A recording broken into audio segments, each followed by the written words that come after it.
Hello students, आज हम start करने जा रहे हैं 9th स्टैंडर्ड का इंग्लिश सब्जेक्ट। तो फर्स्ट यूनिट में फर्स्ट पोएम है लाइफ।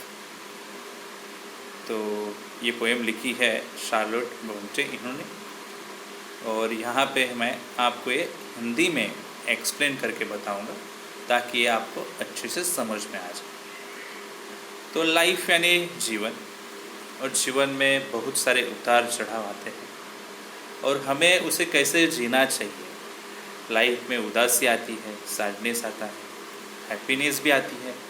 तो किस तरह से लाइफ हमें अलग अलग कलर दिखाती है और हमें कैसे मोटिवेट होके आगे कदम बढ़ाना चाहिए या फिर जीना चाहिए। तो यहाँ पे एक अच्छा सा मैसेज शार्लोट ब्रोंटे ये हमें देना चाहते हैं। तो चलो देखते हैं लाइफ ये पोएम में क्या दिया है, हम समझ के लेंगे। Life believe is not a dream so dark as sages. First 2 line का मतलब क्या है? तो यहाँ पे बोला है बहुत पीपल्स ऐसे हैं जो बताएंगे लाइफ बहुत बुरी है, अच्छी नहीं है, ये नहीं है, वैसे नहीं। तो ऐसा नहीं है, लोग हमें बताएंगे कि लाइफ अच्छी नहीं है, नहीं, बट बिलीव करो आप कि लाइफ ये ओनली ड्रीम नहीं है। और लोग ऐसे बताते हैं कि ये बुरी है, ऐसा भी नहीं है।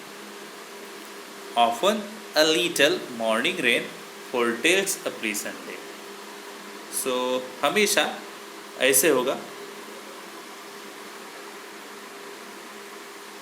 अ little morning rain foretells a pleasant day. तो मॉर्निंग में जो रेन हो वो कंपेयर की यहाँ पे मॉर्निंग रेन। तो मॉर्निंग में क्या सिचुएशन है, हैप्पीनेस कितना है, सैडनेस कितना है, उससे पता चलेगा हमें कि हमारा दिन कैसा गुजरने वाला है। अगर मॉर्निंग में ही हमें हैप्पीनेस मिल जाए तो हमारा दिन और प्लीजेंट हो सकता है। तो मॉर्निंग रेन एक कंपैरिजन करने के लिए वर्ड यहाँ पे लिया है।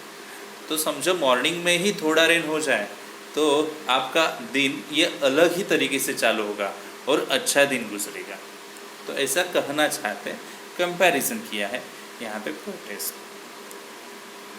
Sometimes there are clouds of bloom but this are transient all. कभी कभी आपको ऐसे लगेगा कि उदासी के बादल छाए हैं आपके सर पे, आपके लाइफ में आप कितने उदास हो आपको लगेगा। सो क्लाउड्स ऑफ ब्लूम यानी उन्होंने कंपेयर किया कि आपके लाइफ में, आपके जीवन में उदासी चाहिए है, सैडनेस आया है। बट सैडनेस हमेशा के लिए थोड़ी ना होगा। दिस आर ट्रांजिएंट, और ट्रांजिएंट यानी टेम्पररी। सैडनेस होना ये तो टेम्पररी है, क्योंकि सैडनेस के बाद हम हैप्पी भी तो होंगे। तो एक के बाद एक चलता रहता है, सैडनेस के बाद हैप्पीनेस, हैप्पीनेस के बाद सैड। तो इमोशंस बदलते रहते हैं, ये परमानेंट नहीं है। तो उदासी के बादल कभी कभी छाए रहते हैं हमारे लाइफ में, हमारे जीवन में, बट वो हमेशा के लिए नहीं है। If the shower will make the roses bloom, oh why lament its fall.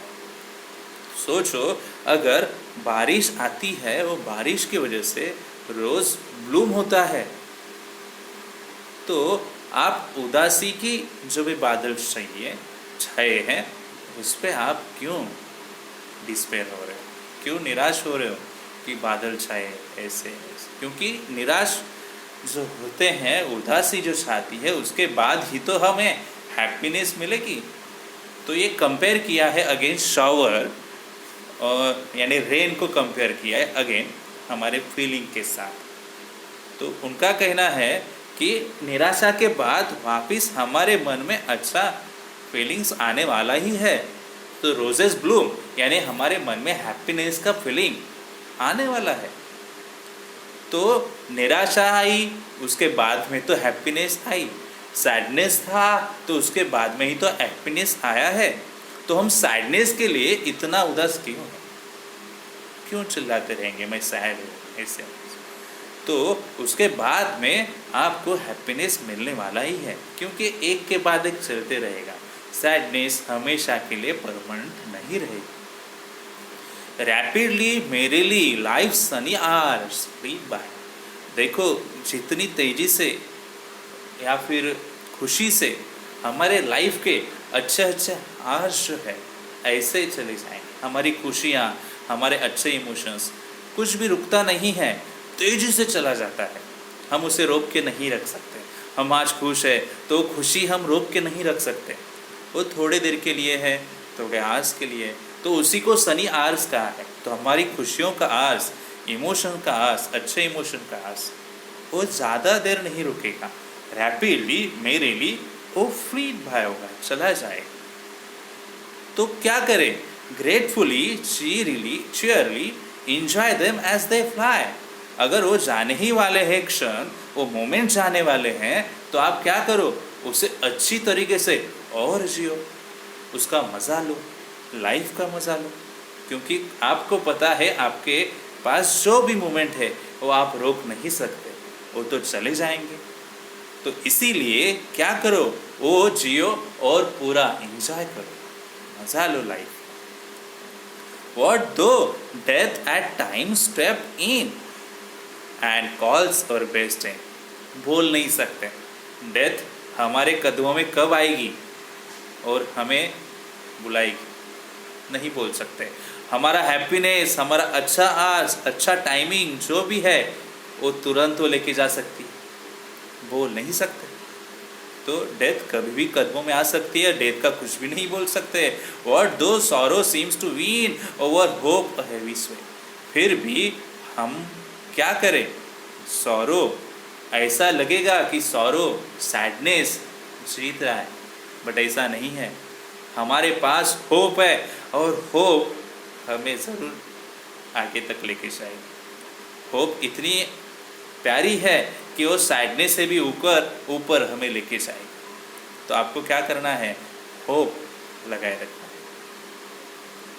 Yet hope again elastic spring unconquered though she fell।